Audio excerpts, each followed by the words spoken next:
Hello दोस्तों, स्वागत है आपका इस बिल्कुल ही नए वीडियो में। और आज के इस वीडियो में करने वाले हैं जनरल स्टडीज पेपर 1 की आंसर कॉपी का रिव्यू। और वो भी किसकी? AIR 6 सृष्टि दबास मैम की आंसर कॉपी का रिव्यू करने वाले हैं। इनका फर्स्ट अटेम्प्ट में ही सिलेक्शन हो गया था और ये जनरल स्टडीज पेपर 1 की कॉपी है। अगर आपने इनका वीडियो नहीं देखा है जिसमें मैंने GS 3 की कॉपी को बताया था, तो आप वो जाके देख सकते हैं। उसका लिंक मैं आपको डिस्क्रिप्शन बॉक्स में दे दूंगा। अगर आपको वीडियो पसंद आए तो चैनल को सब्सक्राइब और वीडियो को लाइक जरूर से कीजिएगा, क्योंकि देखिए इस वीडियो में आप पहले रिव्यू करना पड़ता है, काफ़ी ज़्यादा मेहनत लगती है इसमें। सो इसलिए जिन लोगों को एकदम अगर बेसिक से अगर आप लोग नहीं पता है, तो मैं एकदम आपको बिगिनर एज्यूम करके चल रहा हूँ। तो इसलिए मैं आपको बता देता हूँ, GS 1 में सब्जेक्ट्स जो आते होते हैं history, geography, society and art and culture. ठीक है, ये मेजर सब्जेक्ट्स होते हैं इसमें।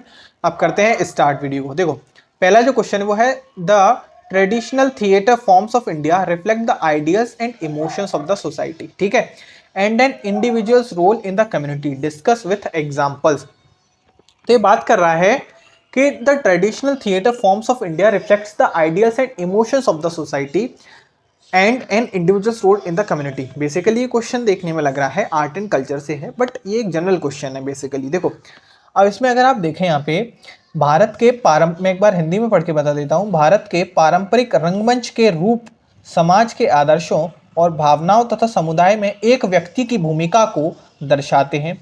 उदाहरण सहित विवेचना कीजिए। ठीक है, उदाहरण सहित डिस्कस करना है। तो देखो, इसमें पहले मेन जो फॉर्म वो है वो क्या है, ट्रेडिशनल थिएटर एक्चुअली है क्या, इसको पहले अपने को एक्सप्लेन करना पड़ेगा थोड़ा सा इंट्रोडक्शन में। उसके बाद विथ एग्जाम्पल्स हम बताएंगे किस तरीके से ये आइडियाज, इमोशंस और इंडिविजुअल्स रोल्स को रोल इन द कम्युनिटी को बताता है। ठीक है, अब देखते हैं। India has been a land of expression through art of theatre. कैसे? We find an old art theatre at Jogimara, Chhattisgarh, reflecting the roots of the culture of theatre. अब reflect ideals of the society, क्या है, हमने मन से बनाई? नहीं, मन से नहीं बनाई। देखिए, अगर आप क्वेश्चन में देखें तो हेडिंग जो है ज़्यादातर हम क्वेश्चन से ही बनाते हैं। इससे क्या है, एग्जामिनर को पता चलता है कि आपने जो आंसर है वो टू द पॉइंट लिखा है। जैसे रिफ्लेक्ट द आइडियाज, एक हम हेडिंग बनाएंगे यहाँ पे इमोशंस ऑफ द सोसाइटी के लिए और individuals role in the community के लिए। ठीक है, और विथ एग्जांपल्स इसको हम प्रूव करते जाएंगे अपनी बात को। जैसे यहाँ पे social practices represented, marriage rituals, ठीक है, और रिलीजियस आइडियल्स, सोकास्ट, yajnas, mantras, peace and harmony contrasted with wars and conflicts, theatrical performance of Mahabharata. ठीक है, जैसे कि इसका एग्जांपल था reflect emotions of the society. जैसा कि मैंने कहा था कि पहले हम बनाएंगे रिफ्लेक्ट कैसे किस तरीके से इमोशंस को, आइडियल्स को, और फिर किस तरीके से individuals role in the community को ये दिखाता है। तो the emotions of love through Radha Krishna acts. ठीक है, अब emotion of devotion through bhakti was portrayed on stage. ठीक है, high expression, facials and bodily movement. अब individuals role in the community, ये थर्ड हेडिंग है। ठीक है, अब the role of women portrait performing house hold works. ठीक है, एंड द नायक एंड नायिका as the chief protagonist while खलनायक एज द एंटागोनिस्ट। ठीक है, तो यहाँ पर अगर हम देखें द नायक एंड नायिका, ये इस तरीके से हमने एग्जाम्पल्स के थ्रू ये इन चीज़ों को बताने की कोशिश किया है कि किस तरीके से जो अपने थिएटर्स हैं, क्लास ट्रेडिशनल थिएटर्स हैं, वो किस तरीके से जो क्या दिखाता है, individuals role in the community, emotions and ideals of the society. ठीक है, अब इसके बाद कंक्लूजन लिख दो। Hence traditional theatre prove to be the mirror of the society. मतलब इस चीज़ से आपको कुछ आइडिया लगा हो कि बेसिकली आंसर राइटिंग की कैसे जाती है। अब मैं टॉपर्स की कॉपीज इसीलिए आपके लिए लेके आता हूँ ताकि आप लोग इस चीज़ से कुछ समझ सके, कुछ हेल्प ले सके कि बेसिकली हमको लिखना किस तरीके से होता है आंसर्स को। ठीक है, क्योंकि आंसर्स लिखना जो है काफ़ी ज़्यादा एक मैं कहूँगा कि प्रैक्टिस के साथ हम सीखते हैं, धीरे धीरे इम्प्रूव करके सीखते हैं। So that's why. ठीक है, और इसमें मैं आपके लिए एक नया इनिशिएटिव स्टार्ट करना चाहता हूँ। आप बताइएगा कि अगर ये सही होगा कि नहीं, आप मुझे कमेंट बॉक्स में बताइएगा।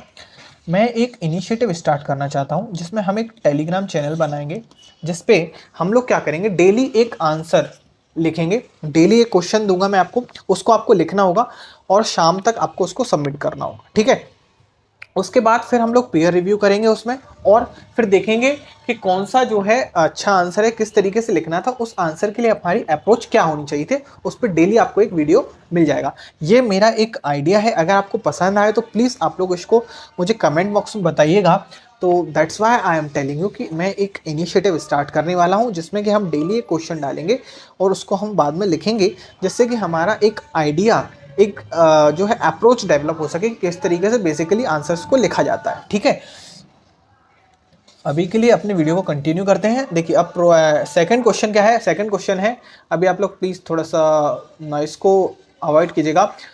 Provide an account of the historical and architectural importance of the Sanchi stupa. Okay, क्या पूछ रहा है, historical and architectural importance. Okay, also how it inspired the future architecture in India. अब ये भी क्वेश्चन आर्ट एंड कल्चर से ही है, आर्ट एंड कल्चर से ही है ये वाला क्वेश्चन भी। ठीक है,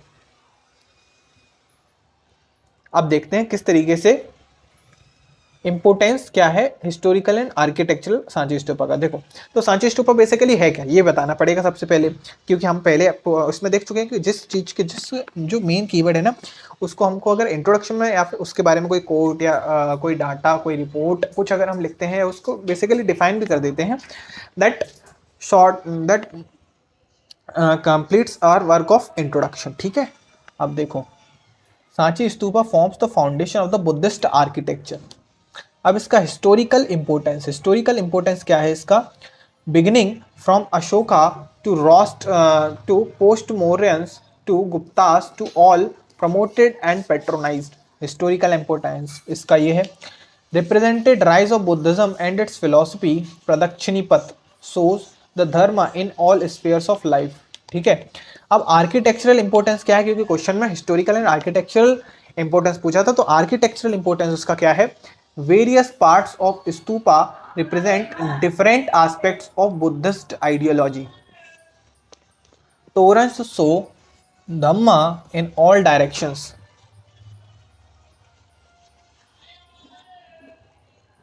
ओके, सो अब यहां पर अगर हम देखें, Guptas and post Mauryans added to architecture by decorating railing and gateways. Okay, images of elephants. अब inspired future architecture in India, ये हमने क्या मन से बनाई, ये वाली हेडिंग भी हमने मन से नहीं बनाई। देखो, मन से हम बहुत ज़्यादा काम करते ही नहीं है, जो क्वेश्चन में पूछा गया है बस टू द पॉइंट उसी को हमको आंसर करना होता है।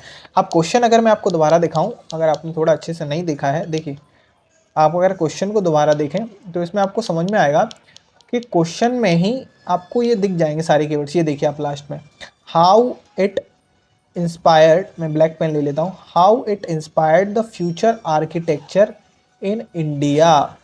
तो यहाँ से हमने हेडिंग बनाई कि हाउ इट इंस्पायर्स। ठीक है, इस तरीके से, इसी तरीके से जो है हमारी अप्रोच होती है। बेसिकली कोई भी हम मन से बहुत ज़्यादा काम नहीं करते। बेसिकली जो कीवर्ड्स आप क्वेश्चन में लिखे हैं, अगर आप उन्हीं को अपने हेडिंग्स पे ले लेते हैं तो यार वो काफ़ी ज़्यादा अच्छा रहता है। ठीक है, अब the future development of chaityas and viharas. ठीक है, largest one at Karle caves future monuments also showcase Buddhist ideals.